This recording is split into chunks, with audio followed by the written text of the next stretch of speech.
Assalomu alaykum. Qalaysizlar, yaxshimisizlar? Sog'lommisizlar? Hammalaringizga xayrli kun. Bugungi kuningiz qanaqa o'tyapti? Yaxshimi? Kechagi o'tgan kuningizdan mamnunmisiz? Har bir o'tgan kunimga Allohga shukr qilaman. Ertalab uyg'onganim uchun. Bu aqlli gaplar emas, lekin o'zimga o'zim shukr qilaman. Allohim, mana bugungi yangi to'yni ham qarshiladim. Kechgacha nima bo'laman, nima qo'yaman bilmayman. Allohim, o'zingga omonatman. Shukr qilaman. Bugun sog'omon uyg'onganimga. Shunaqa gaplarda.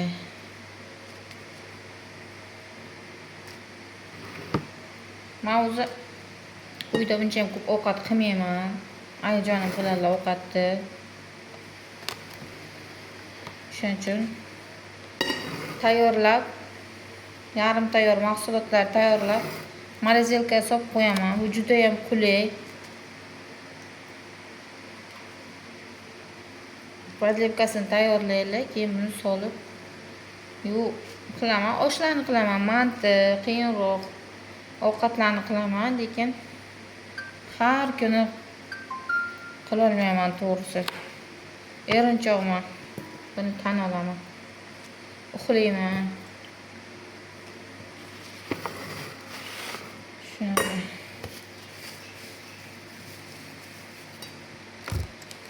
Kimlar SMS yozdi menga? Qanday keldi SMS? Qayerdan keldi? Tak. Shunaqa gaplar.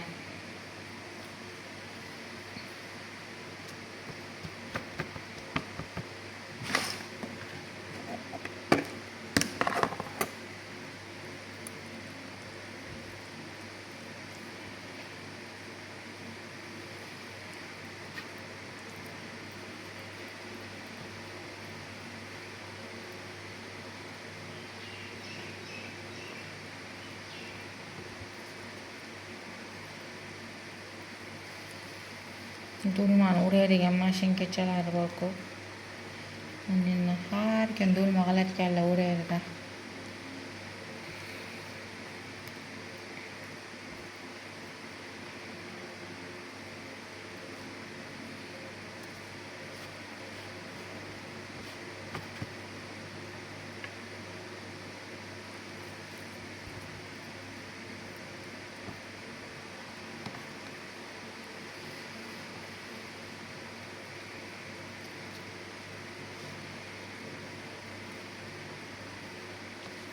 Men tabi girdidan barilar chiqib qoladi menga. Xohlamanmi yo'qmi chiqadi. Lekin o'xshatishga harakat qilaman.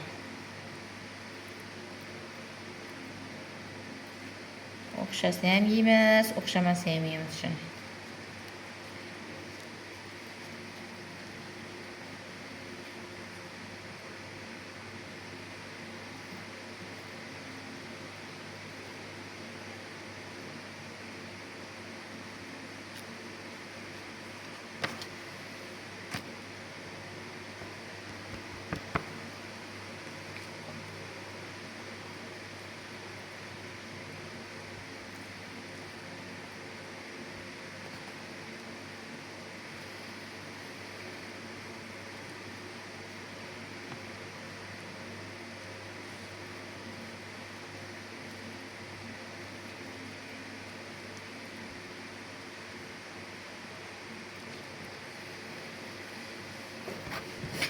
Hozir bilmayman degan narsani o'zi yo'q. Bilmayman degan odam nimadir qilishdi, erinchoq odam bo'ladi deb hisoblayman.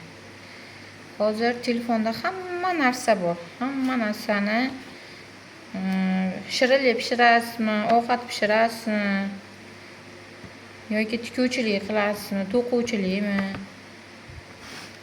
Nima bo'lsa hammasi bor internetda. Oldin men Chorniy beli televizorimiz bo'lardi. O'sha televizorda qaysidir ko'rsatuvdan qanaqadir shirinlikni o'rgatsa, bitta bergan ko'rsatuvni ertasi kuni qaytarib berardi. Shunaqa yo bir haftadan keyin qaytarib berardimi? Shuning daftar ruchkamni tayyorlab kutib turardim. Qanday qilib pishirdi, nima qildi. Shunga qarab o'rganganman. Qo'shimcha ortiqcha pulimiz bo'lmagan, borib shirinliklarni o'rganib kelishga. Ishlab, pul topib, pul yig'ib bitta duxovka sotib olganman. 205 mingga olganman.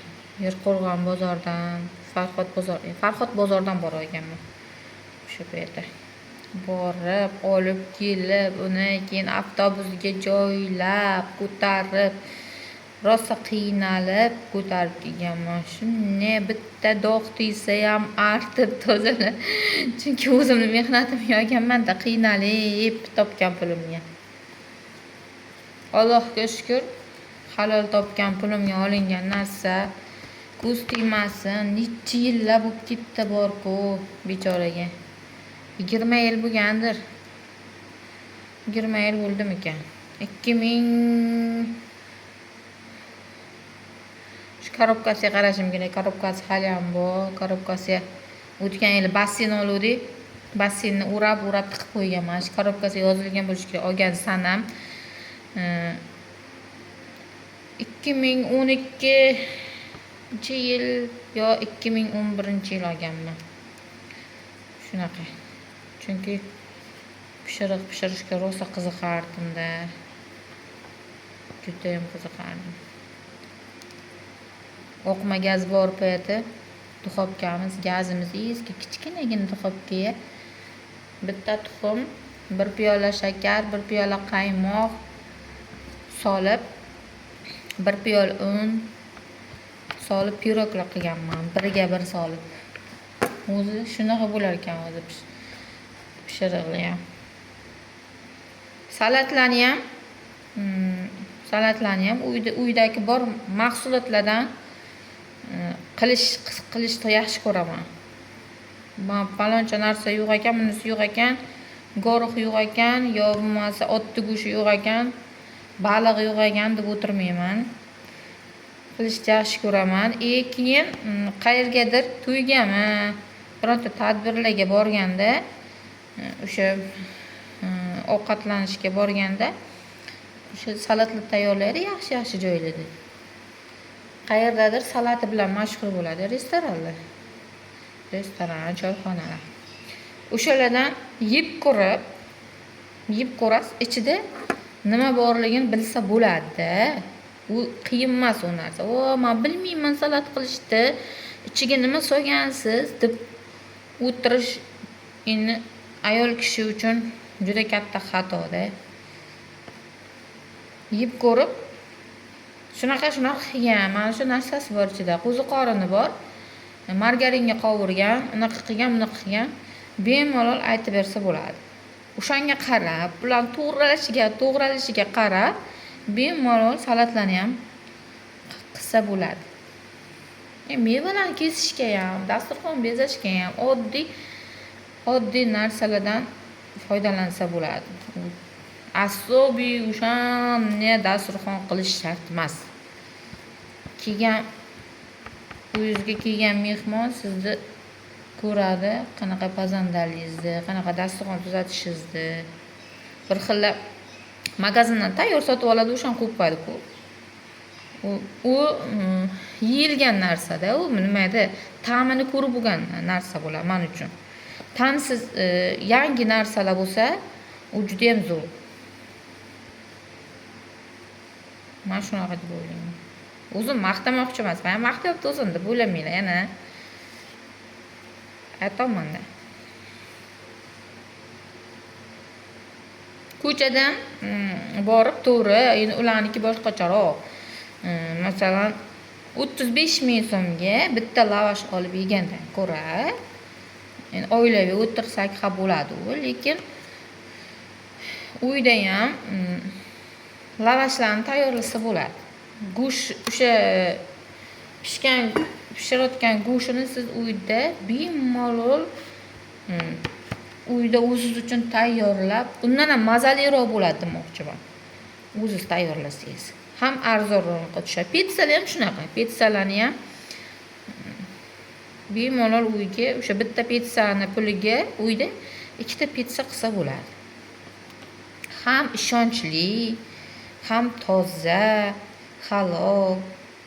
Ichiga ko'proq mahsulot solinadi, uyga qilsa to'yimli bo'ladi.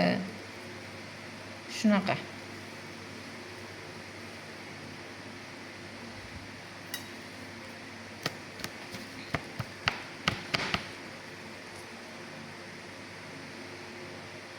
Hozir mana shu tokni barglari ayni yetilgan barglari katta bo'lgan paytida mana shu barglarni men olib bir kun videosini qo'yaman.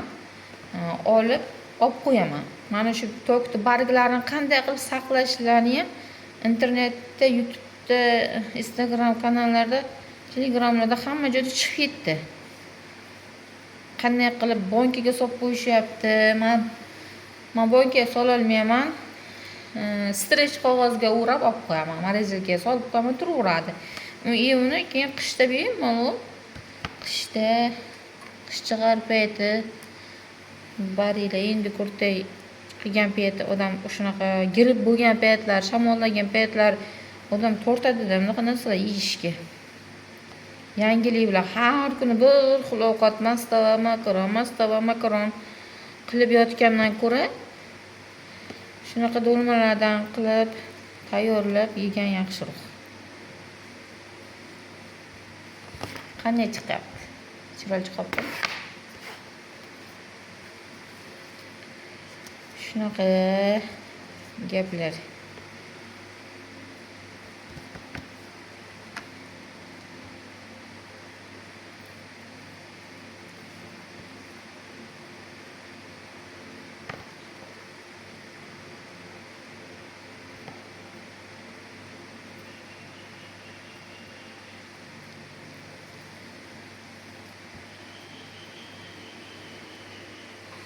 Oldin shu tok to'lmaya sol o'ragan paytim birinchi boshda qilgan paytlarim ip bilan o'rab chiqardim-da.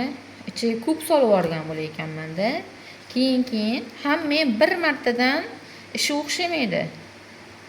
Bir martadan. Asta-asta hammasi narsa ham asta-astalik bilan bo'ladi. To'g'ri, kimgadir bir marta o'xshashi mumkin, lekin menga bir marta o'xshamagan hech qaysi qilgan ishim.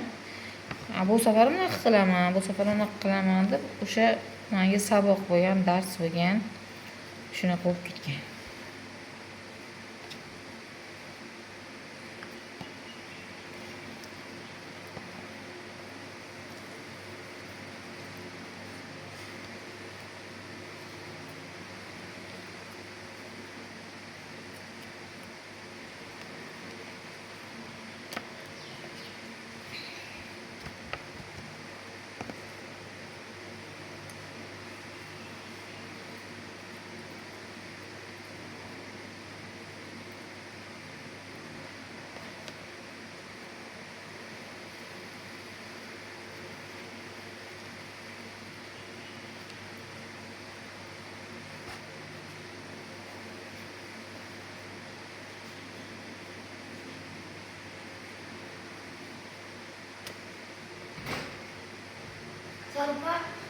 Kelding. Hozir.